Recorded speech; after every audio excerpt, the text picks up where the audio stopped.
नमस्कार, स्वागत है आपका बिहार समाचार में। बिहार वालों के लिए सरकार ने कई बड़े ऐलान कर दिए हैं। तो वहीं मौसम विभाग की तरफ से बड़ी खबर आ रही है। बिहार में बारिश को लेकर और इस भीषण गर्मी से राहत को लेकर बड़ी खबर है। साथ ही तेजस्वी यादव ने बिहार के गरीबों के लिए कई योजनाओं की शुरुआत किए हैं। तो वहीं किसानों के लिए भी बड़ी खबर है। तो आज के बिहार के काम की और जरूरी खबरों पर बात करेंगे। इससे पहले आपसे एक छोटी सी अनुरोध है, कृपया वीडियो को एक प्यारा सा लाइक अवश्य कर दीजिएगा। आपका लाइक करना ही हमारी मेहनत का फल होता है।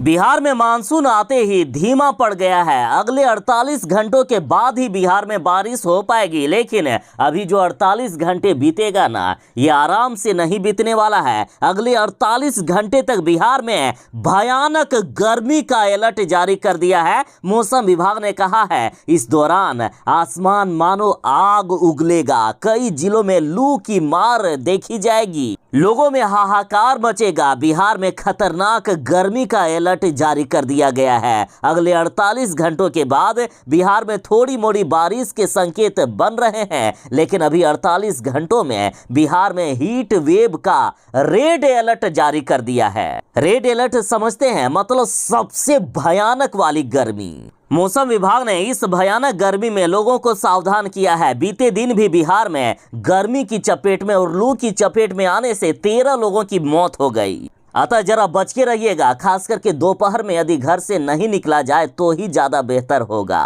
तो आखिर ऐसा क्या हुआ कि अचानक से बिहार में मानसून आते ही धीमा पड़ गया? तो देखिए, अभी जो गुजरात में चक्रवाती तूफान आया हुआ है ना, उसके वजह से बिहार में मानसून कमजोर पड़ा। लेकिन अगले 48 घंटों के बाद बिहार में तेज बारिश तो कहीं हल्की बारिश के संकेत बन रहे हैं। तेजस्वी यादव जी, चुनाव का समय आ ही रहा है। जनता को यदि धोखा दोगे तो नहीं बच पाओगे, जनता वोट नहीं देगी। देखिए, तेजस्वी यादव ने कहा था कि हम पहली कलम से यदि कोई दस्तखत करेंगे ना, तो वो 10 लाख सरकारी नौकरी देने का करेंगे। पहली कलम से पहली कैबिनेट में हम 10 लाख सरकारी नौकरी दे देंगे। तो इस पर अब प्रशांत किशोर ने कहा है कि तेजस्वी की कलम टूट गई है क्या, या स्याही उसमें सूख गई है? जो 10 लाख नौकरी का वो जो वादा किए थे उस पर दस्तखत नहीं कर पा रहे हैं। पहली कलम से 10 लाख सरकारी नौकरी देने का वादा करने वाले तेजस्वी यादव जी, कहां है आपकी कलम? साथ ही प्रशांत किशोर ने कहा है कि हमने अपनी पूरी जिंदगी में तेजस्वी यादव जैसे बुड़बक नेता नहीं देखा है। पहली कैबिनेट में एक सिग्नेचर से 10 लाख नौकरी देने की बात ये बताता है कि तेजस्वी यादव कितने बड़े अज्ञानी या कितने बड़े बुड़बक हैं। साथ ही प्रशांत किशोर ने यह भी कहा कि उनके बाबूजी का राजतंत्र नहीं है जो एक साइन करके वे नौकरी दे देंगे। हिंदू भाई लोग जरा ध्यान दीजिएगा, आपके राज्य में आपकी सरकार कहती है कि रामचरितमानस नफरत फैलाने वाला ग्रंथ है। रामचरितमानस आपस में लोगों को लड़ाता है, और अब तो आपकी सरकार ये कह रही है कि रामचरितमानस मस्जिद में जाकर लिखा गया था। देखिए, बिहार में जो महागठबंधन की सरकार है वे रामचरितमानस पर लगातार विवादित बयान दे रहा है, या यूं कहिए कि आपके सबसे पवित्र ग्रंथ रामचरितमानस का, आपके भगवान का ये लोग बार बार बदनामी कर रहे हैं। और इस पर बीजेपी ने पूछा कि आखिर आप लोग किसको खुश करने के लिए ऐसा बयान देते हो? देखिए, बीजेपी ने रामचरितमानस पर जो भी विवादित बयान देते हैं उनको गुंडा कहा है, चाहे वे बिहार के शिक्षा मंत्री चंद्रशेखर हो या आरजेडी विधायक रितलाल यादव हो। अभी ताजा मामला आरजेडी विधायक रितलाल यादव के बयान को लेकर है। इन्होंने कहा कि रामचरितमानस मस्जिद में लिखा गया था, और इस पर बीजेपी ने कड़ी आपत्ति जताई है और कहा है कि गुंडे और अपराधियों की औकात नहीं है कि वे रामचरितमानस पर गलत बयानबाजी कर सके। देखिए, जब कोई हिंदुओं का या हिंदुओं के धर्म का अपमान करता है तो बीजेपी वाले सह नहीं पाते हैं, और अब बीजेपी के प्रदेश अध्यक्ष सम्राट चौधरी ने रितलाल यादव को गुंडा और अपराधी बता दिया और कहा कि एक अपराधी को रामचरितमानस पर बोलने का कोई अधिकार नहीं है।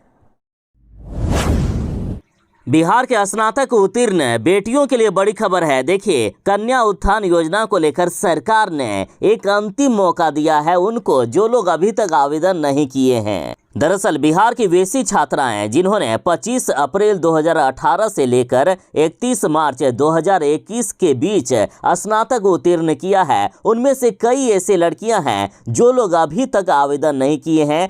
वे लोग 30 जून तक आवेदन कर सकते हैं। यदि 30 जून तक आवेदन नहीं करते हैं तो उनको भविष्य में कभी भी इसका लाभ नहीं दिया जाएगा। बता दें कि पहले इस योजना में 25-25 हजार रुपये करके मिलते थे, लेकिन 2021 से इस योजना की राशि को बढ़ाकर 50,000 रुपया कर दिया गया है। अतः अंतिम मौका है, आवेदन जरूर ही कर लीजिएगा यदि कोई छूट गए हो तो। प्रधानमंत्री नरेंद्र मोदी जी ने रेप की बढ़ती घटनाओं को देखते हुए बड़ा ऐलान कर दिया है। इन्होंने कहा कि राक्षसी प्रवृत्ति वालों को फांसी पर लटकाया जाएगा। मोदी जी बोले कि बेटियों से बुरा बर्ताव करने वालों को फांसी पर लटकाएंगे।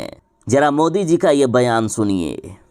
बेटियों के साथ दुर्व्यवहार करने वाले राक्षसी मनोवृत्ति के लोगों को अब फांसी पे लटकाने का कानून बनाया है। बिहार पुलिस में सिपाही भर्ती के लिए 20 जून से आवेदन लिया जा रहा है और इसी बीच एक बड़ी खबर आ रही है कि एक से अधिक आवेदन यदि कोई करेंगे तो उनकी सारे आवेदन को रद्द कर दिया जाएगा। सिपाही भर्ती के लिए कई विस्तृत गाइडलाइन जारी किए गए हैं, यानी कई नए नियम लागू किए गए।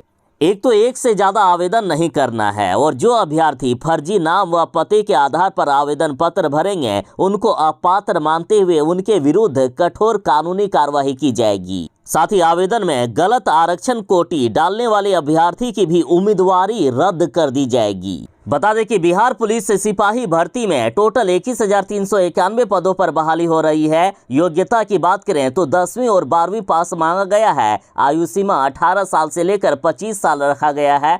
हालांकि आरक्षण कोटी वालों को एज लिमिट में छूट भी दिया जाएगा। आवेदन 20 जून से शुरू हो रहा है और अंतिम तारीख 20 जुलाई तक रखा गया है।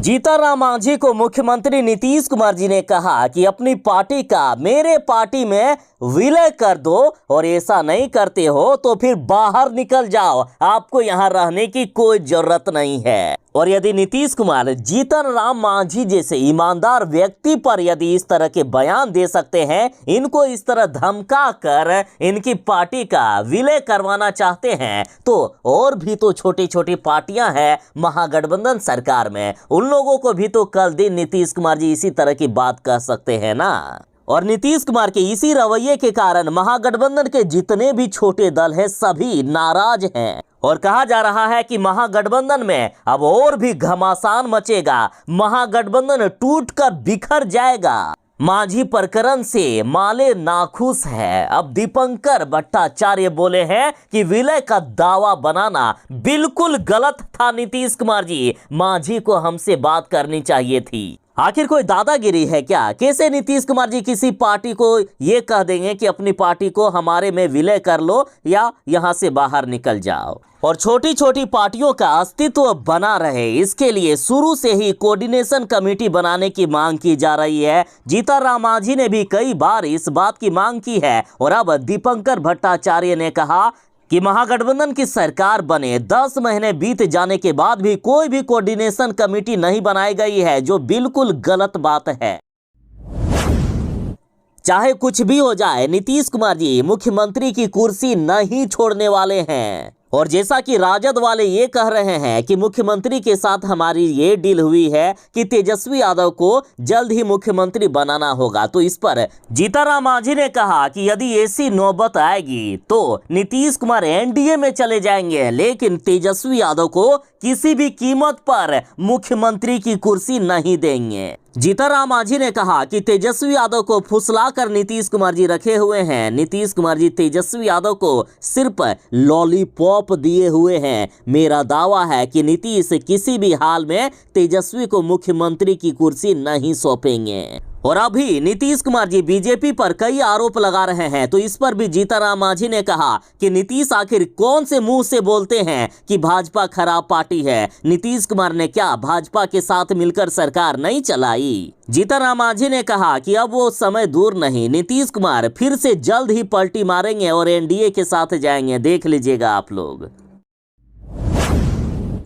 सिर्फ बिहार वाले ही नहीं बल्कि पूरे देशवासियों के लिए एक जरूरी सूचना, यदि अब तक भी आपने अपने पैन कार्ड को आधार कार्ड से लिंक नहीं करवाया है तो जितनी जल्दी हो सके करवा लीजिएगा, क्योंकि 30 जून तक ही लास्ट डेट रखा गया है। यदि 30 जून तक अपने पैन कार्ड को आधार कार्ड से लिंक नहीं करवाएंगे तो आपका पैन कार्ड हमेशा हमेशा के लिए बंद हो जाएगा, और जिनका पैन कार्ड रद्द हो जाएगा वे इनकम टैक्स रिटर्न फाइल भी नहीं कर पाएंगे और ना ही पैन कार्ड से संबंधित कोई भी सुविधा का लाभ ले पाएंगे। और पैन कार्ड यदि एक बार बंद हो गया और बाद में यदि कोई उस बंद पैन कार्ड का उपयोग कहीं करने की कोशिश करेगा तो उनसे 10,000 रुपया तक का जुर्माना भी वसूला जा सकता है। अतः जो लोग छूट गए हैं समय रहते अपने पैन कार्ड को आधार कार्ड से लिंक करवा लें।